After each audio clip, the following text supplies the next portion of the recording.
If you lost your job tomorrow, how long would you last? It's the Liquidity app. How to calculate it and what it is. Let's go.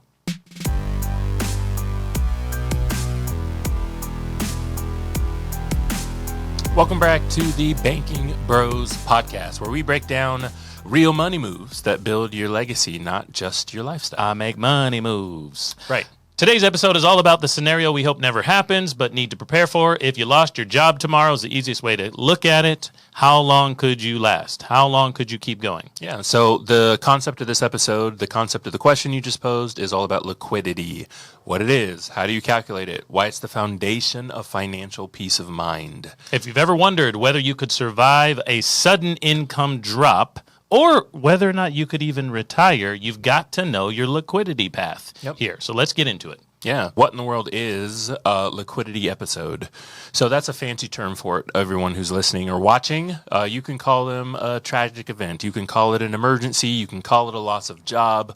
But again, if you want to categorize the whole thing, you can call it a liquidity episode. And what that is it refers to a period of time, a duration, which you have to rely on your liquid assets, your cash, your savings, whatever it is, to cover your living expenses because you don't have the income anymore because something has happened. So this is a really critical concept in personal finance. It highlights the importance of having readily accessible funds, just so you can navigate those unforeseen financial challenges. That's what we want to talk about first. Now, one of the reasons this has come up, Jonah, is because we actually believe most people that listen to this podcast, and most Americans and North Americans, are in a financial position where they do have money somewhere, but it's not liquid.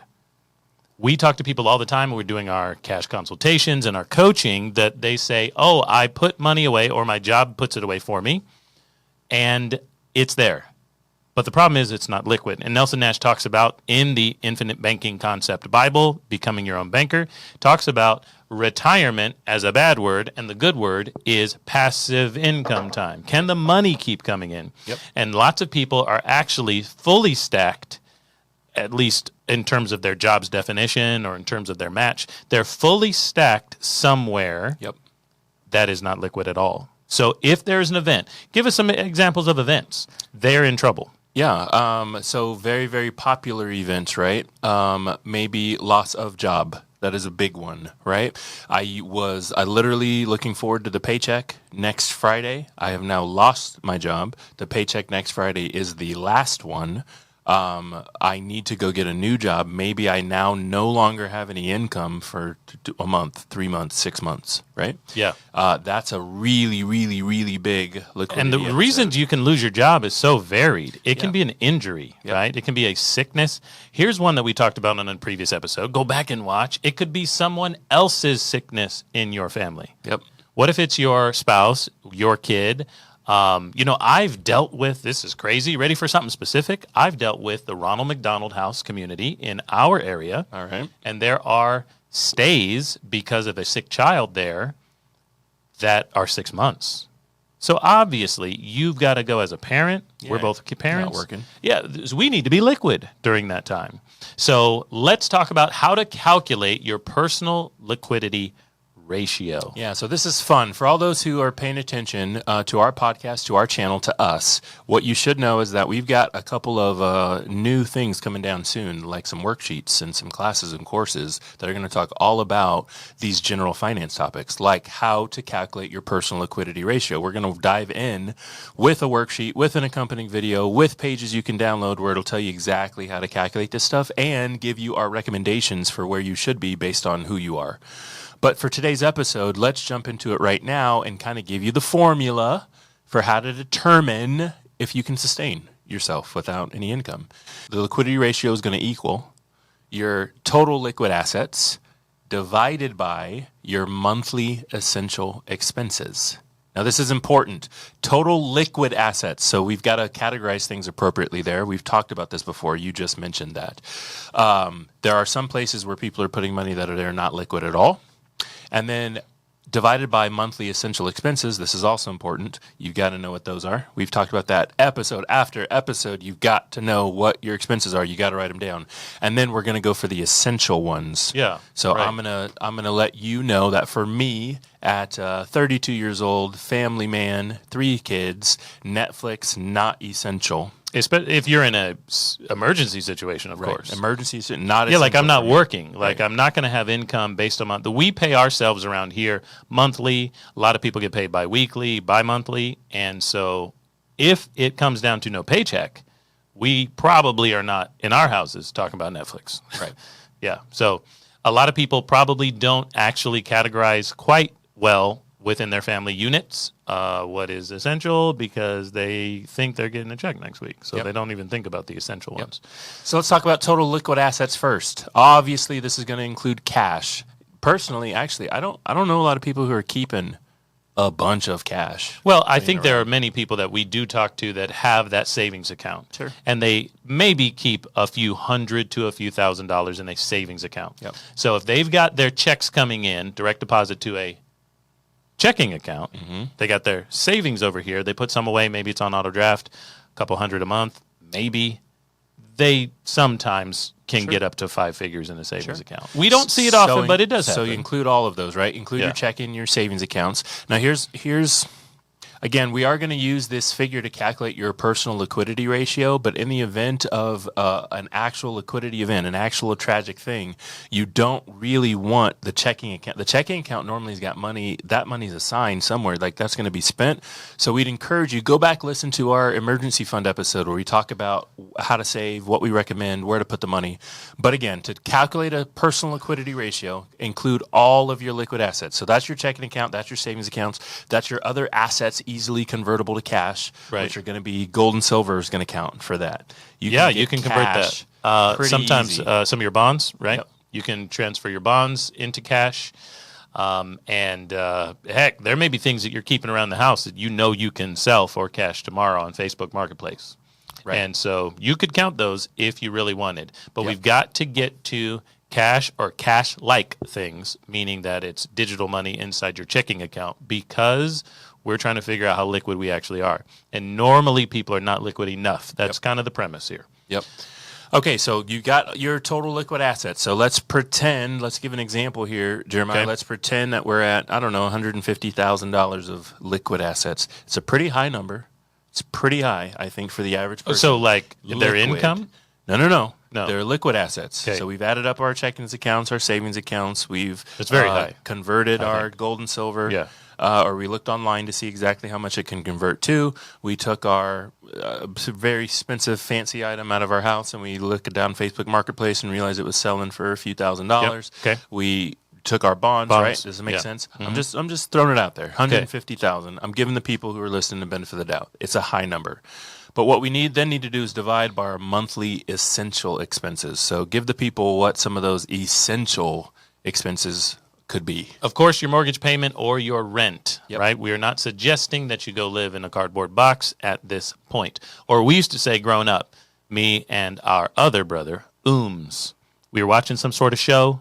What are ooms? It was rooms, but the R was out. Oh. Things were tight. The light was out. The light was out. So ooms. When you get, we always talked about when things get tight, you're going to stay in ooms. Gotcha. Okay, so we are talking, that is necessity. We're assuming you're going to stay in your house or stay in your apartment. Try to. Or whatever. Yes. Okay, your utilities.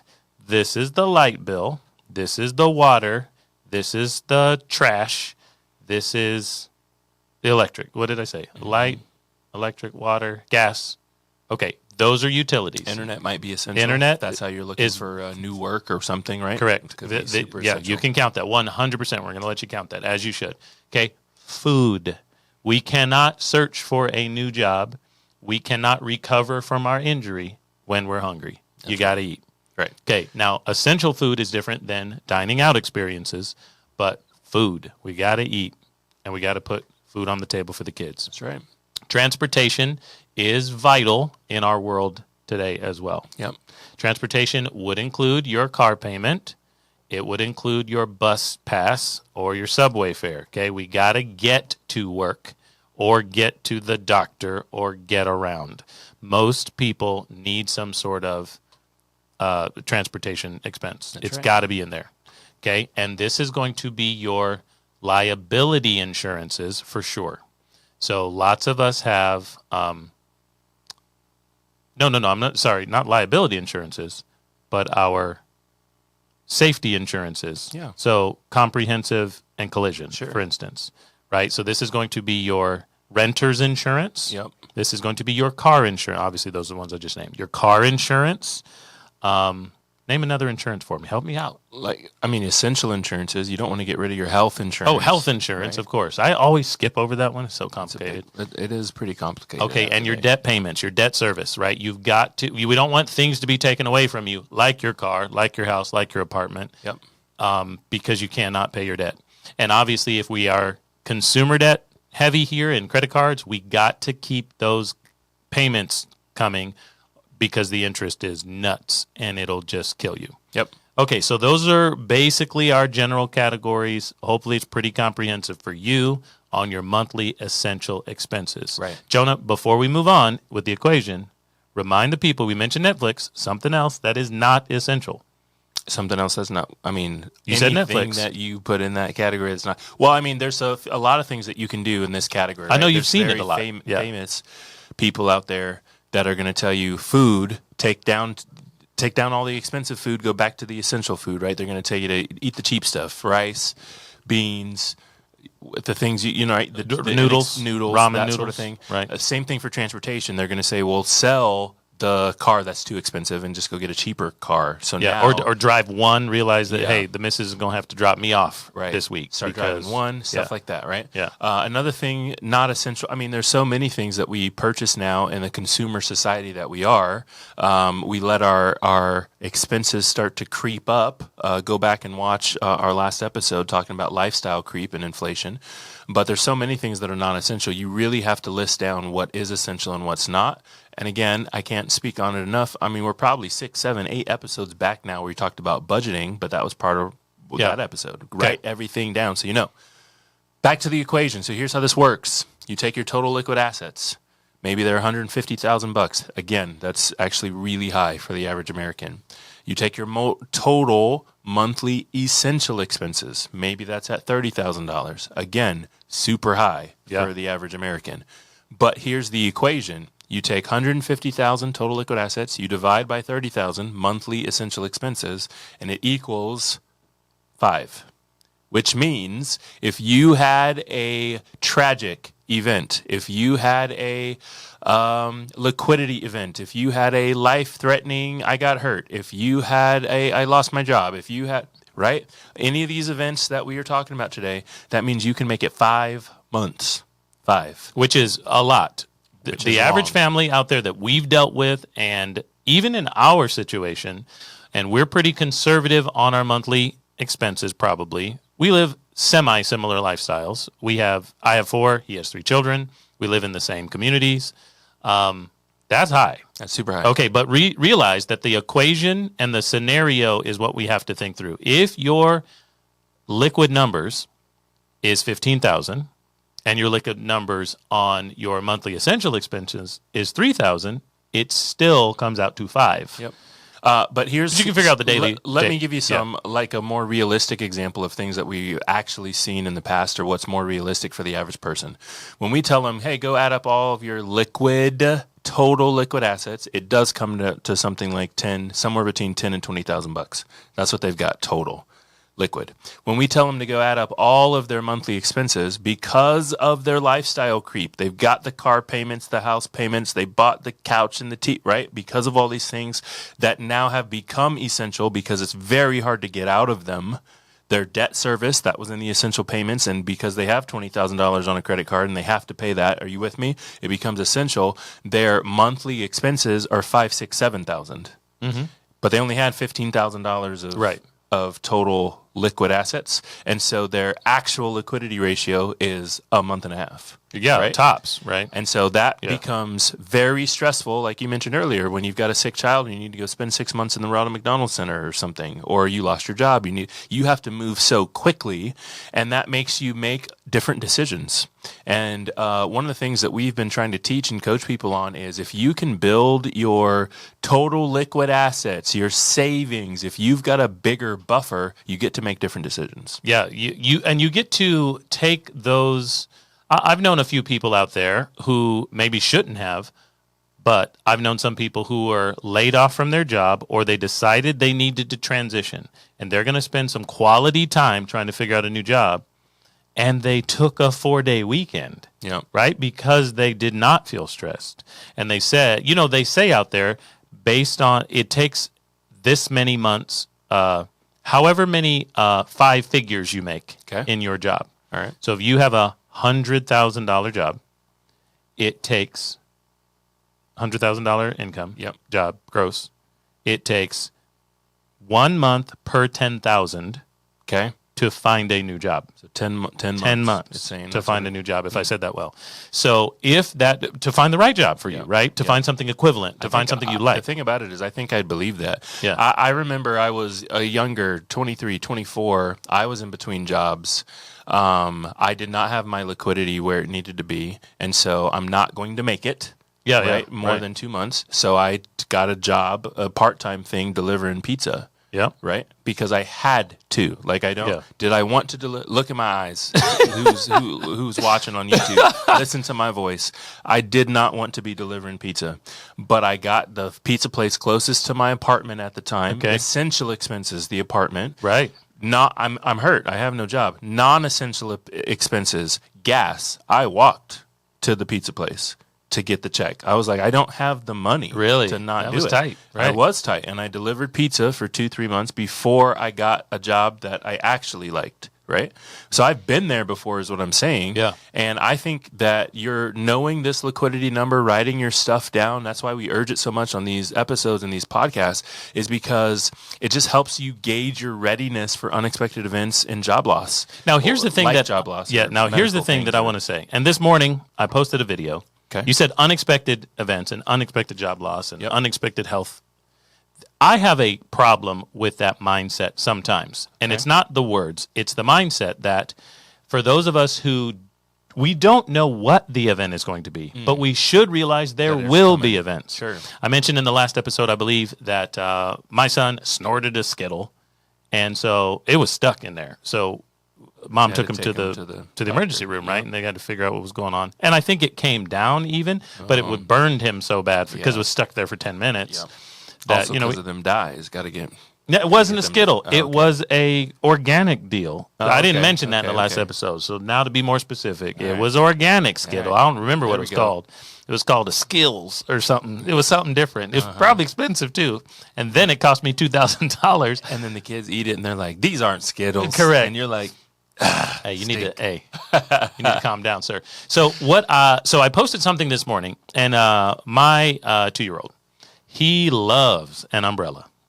My boy loves an umbrella. So every time we're in a store, near a store, walking in and out of a store, he's going to find the umbrella rack or the ones for sale. And he's trying to mess with everybody's umbrellas. And so we take pictures of them, and I took some pictures of him. I posted that on a personal page this morning. And you've got to realize that "it's going to rain" is a positive statement. Mm-hmm. There's no negative words in it. And we're going to be prepared by having an umbrella. There you go. And that's what we're talking about right here.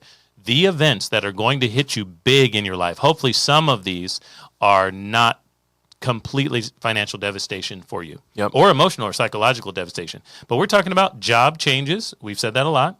But what about sickness? What about divorce? What about new moves or moves to a new place? Those are expensive. Those are life-changing.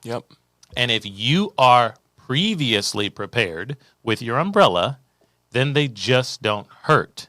You can have a clear mind. You're talking about the psychology people go into when they're in trouble. That's right. And it completely changes the way they would act and perform because they're scared or hungry. I mentioned food. There you go. A little bit earlier. Right. If I was prepared for my job loss, I'm probably relaxing on the couch laptop open, looking through higher paid positions, talking to people, going to lunch to meet a friend. Right. That's probably what I'm doing. Especially in your mid-20s, because most people are not peaking out their income potential. Go. So spend some time to find a better job. I was not prepared. Now I'm walking to the pizza place. Crying. Yeah, it was terrible. It was literally awful. I got to beg the manager to take me off the cooking so he let me deliver so I can make tips. I'm broke, right? Yeah. And that's why we're talking about this episode. So we feel you, people. We feel I think it just informs your decisions. It gives you better financial planning. I can budget, I can save, I can invest, I can ensure a safety net by Now, let me also say that there are many people that we talk to, and I've talked to several women, great people who are interested in their financial picture moving better, and they want to get to financial freedom. They want their liquidity to be way higher. But they've actually spent a lot of their working lifetime as homemakers. Mm-hmm. And I've talked to a lot of ladies like this. So we feel for you as well. And I do have to spend some time coddling, sympathizing, empathizing, and coaching them to be more valuable in the marketplace. Mm-hmm. Like, you need to figure out how to level up your skill or find something that is better suited for your personality or the time that you have available or proximity to your house, whatever, to make some money. So we do encourage everybody to be more productive in the marketplace, to have higher incomes, than just slashing all of your expenses. You should make sure that you are using essential dollars for essential things. However, it's actually better for everyone for you to level up your abilities and skills and make more money. There you go. When we talk about liquidity, there are a few benchmarks, and I think this can be really, really helpful. You've heard it before, but we're going to give you some insights, practical insights, to help this make sense. So, liquidity benchmarks. How much liquidity do you actually need? Or, another way to say that, how much of an emergency fund savings do you actually need? Let me be specific. I'm not saying transfer from your checking to your savings account just to transfer back from your savings account to your checking account. I'm saying put it in a place, and if you need some recommendations on where that place is, reach out to us. We think that we know the best, hands down, because of the attributes and guarantees that it provides, best place to save your money. But here's what you've heard before: 3 to 6 months worth of expenses. Right? You hear that all the time. I think that that's not super helpful, 3 to 6 months of expenses, because is it 3 or is it 6? That's obviously there's a lot of different dollars in between there. There's a lot of different dollars. 3 months, right? Think about your expenses. If you calculated your essential expenses, and your essential expenses are $5,000 a month, well, 3 months is $15,000, and 6 months is $30,000. That's a big difference between the two numbers, right? So you're sitting at 2021. Did I do it or did I not do it? Does that make sense? So here's what we like to normally say. You should probably go for around 3 months if you're in a very stable, I probably won't get hurt at work situation. Here's what go ahead. So I'll say it like this. I have a friend, a buddy from high school, who is in education. Okay. And I mentioned to him one time about the stability of his job. We were having a little conversation. I'm out here freelancing entrepreneurship, want him to team up with me on an idea. And he mentioned there's no way I could ever lose my job. Right? He was moving into guidance counselor and then principalship, vice, and then principalship. That was his trajectory. Okay. Very stable in the state of Georgia. Okay. So what was crazy are two things. Number one, the superintendent's office in his county came up short the next year of $2 million. Ooh. And everybody in the accounting department was dismissed. Yeah. Okay. So we're talking about government, state government, that's education, state government jobs, but something was wrong with the books, and the accounting department was dismissed. We're not saying this was 100 people. This is a county in Georgia, so this is 3 people, 5 people, something like that. But you would not think, if you're working in the district office, you're going to get dismissed.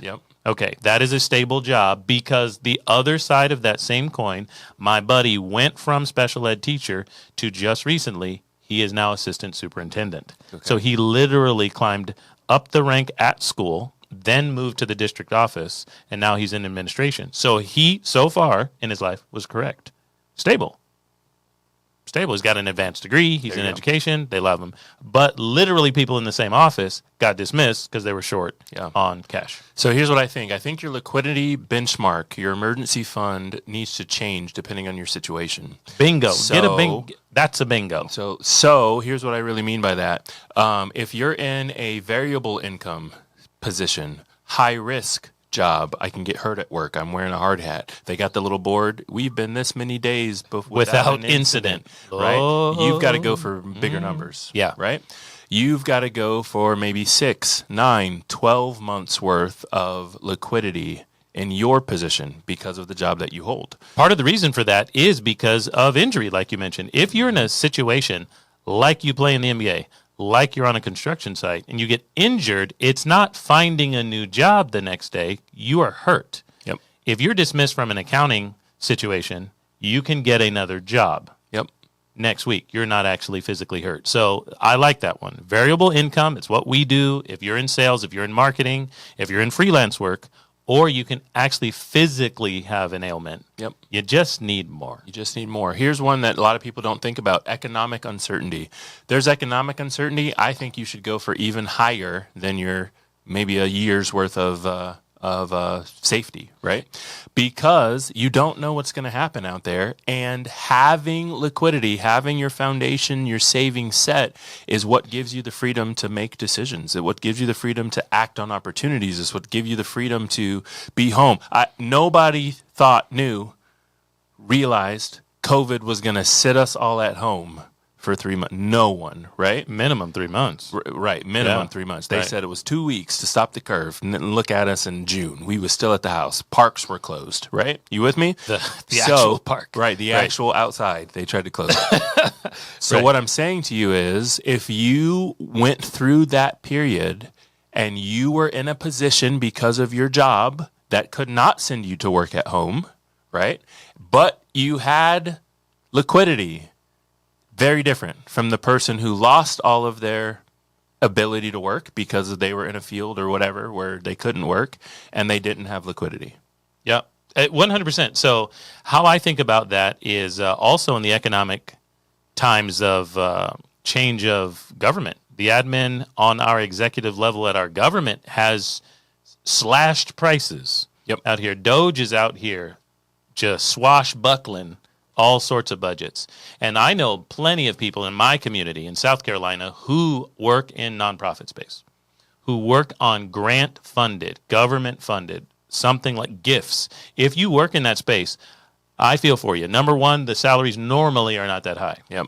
But number two, if you are banking on the blessing of a third party to stay in business, you've got to make sure you are stable. Yep. You are stabilized. So your liquidity is very, very important. Even if you're out there doing good. And I know a lot of people that do good out there, and a lot of times are women, right? They're doing good. They're working for nonprofits. They're trying to help the world. It's not about the money, but then if it's not about the money, then save it. Keep it. Yep. And make sure that it doesn't turn into the money when you have Trump comes out here with some sort of crazy slash of a program and it's gone tomorrow or whatever. Or you're hoping that the Supreme Court justices who you've never met, don't know, don't understand, despite what your friend says on Facebook, they are not taking into account your personal situation when they make a ruling. And the funds get changed. So here's some tips to improve your liquidity. They are in order on purpose. Number one, build an emergency fund. Build a liquidity buffer. There's so many different ways you can say it. Here's what we mean. Regularly and first, set aside a portion of your income into a savings environment that you own, control, can get to, is liquid.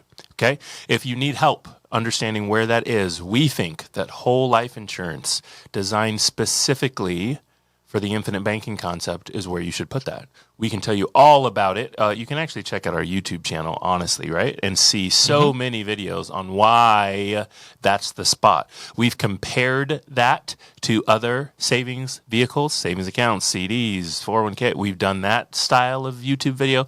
We've done things that just talk about the attributes there. We've got a brand new website coming, thebankingbros.com, where it'll dive in very deep and kind of walk you through it. That's where we think you should start. Build the fund.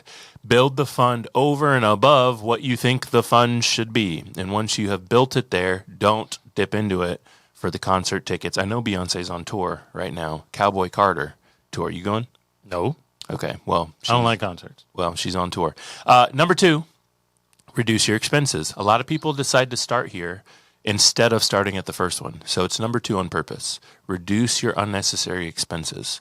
Again, I've talked about it. It's just a really silly example, right? But I and my family, we only do one subscription, video service subscription at a time.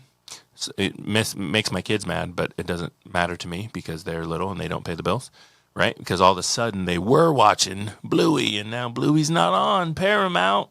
And I'm like, oh, well. Paramount's got shows. Figure it out. YouTube's got shows. There you go. And so that's number 2. Number 2 is after we have a foundation, then get rid of some of the unnecessary stuff. Whether that's eating out, that's a big category for a lot of people. Food expenses, entertainment, right, is the category that I just mentioned with my example. But that's number 2. What about number 3? Pay down high interest debt. This is going to be credit card debt in most cases for most people. Those are the ones that can be 20% to 30% and really crazy amounts because they let you basically swipe on anything. So you need to reduce that liability you have to Bank of America, Wells Fargo, Citi, and Chase. We have got to lower our income that immediately leaves and goes out to someone else. That is we have to pay our bills in cash. It's something I've said to myself a lot. I don't think I've said it much on our podcasts. You have to pay your quote unquote bills in cash. So if you do not do that, you're putting them on credit cards in a lot of cases, and now you have to pay them in cash. But now you have a surcharge that's nuts. That is going to keep everybody away from their liquidity. There's just going to be none. It's just leaving like crazy and headed to someone else. And number 4, diversify your income streams. We touched on that as well. You need to get better in the marketplace, and you need to consider a side hustle. Get something going on, even if you feel pretty stable now in your job. Figure out how to be a help to someone else, even if that's helping your cousin move every other weekend because they can't figure it out. Just charge them $20. You're going to need to take those dollars from your side hustle and side gigs and not upgrade your lifestyle, but make sure you upgrade your foundation and your security and keep it liquid. There you go. So before we jump out of the episode, quick shout out to our fan follow of the week.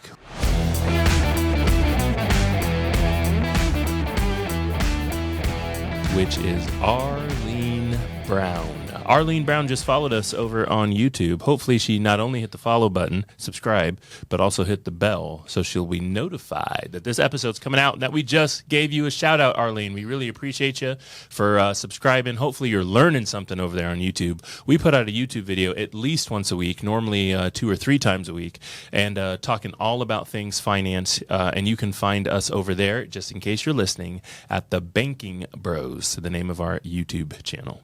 So there it is. Your liquidity ratio could be the most important number you're not tracking. Yeah, so whether it's 3 months, 6 months, a year, longer, you now should have a formula to figure it out and the tools to strengthen your financial safety net. If you found this helpful, go ahead and share it with someone who needs a reality check or a game plan, or they need a reality check and a game plan with you. There you go. And don't forget to subscribe to the Banking Bros podcast, the Banking Bros YouTube channel, the Banking Bros on Instagram, for more financial truth, for strategy, and for straight finance talk every single week. We'll help you out next time with another conversation around code cracking cash flow. Talk soon.